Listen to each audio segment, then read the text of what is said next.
നമസ്കാരം. വാർത്തകളിലേക്ക് സ്വാഗതം. അടിസ്ഥാന പലിശ നിരക്കുകൾ ഉടൻ തന്നെ വർദ്ധിപ്പിച്ചേക്കുമെന്ന ശക്തമായ സൂചനകളുമായി റിസർവ് ബാങ്കിന്റെ പണനയസമിതി യോഗത്തിന്റെ മിനിറ്റ്സ് പുറത്തുവന്നു. കഴിഞ്ഞ ഓഗസ്റ്റ് 5-ാം തീയതി നടന്ന യോഗത്തിന്റെ വിശദാംശങ്ങളാണ് അധികൃതർ പുറത്തുവിട്ടത്.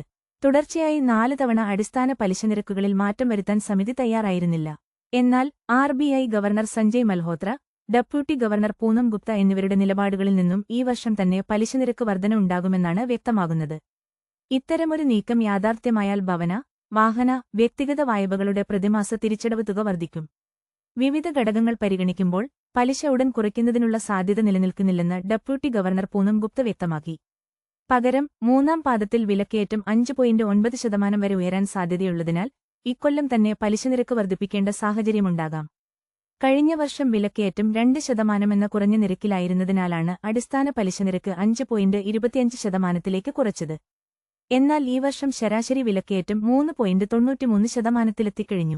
ഭക്ഷ്യവസ്തുക്കൾ, ഇന്ധനം തുടങ്ങിയവയുടെ ചെലവിലുണ്ടായ വർധനയാണ് പലിശനിരക്ക് വീണ്ടും ഉയർത്തേണ്ടിവരുന്ന സാഹചര്യത്തിലേക്ക് നയിക്കുന്നത് എന്ന് RBI ഗവർണർ സഞ്ജയ് മൽഹോത്ര ചൂണ്ടിക്കാണിച്ചു. കൂടുതൽ വാർത്തകൾക്കായി ഈ ചാനൽ സബ്സ്ക്രൈബ് ചെയ്യുക.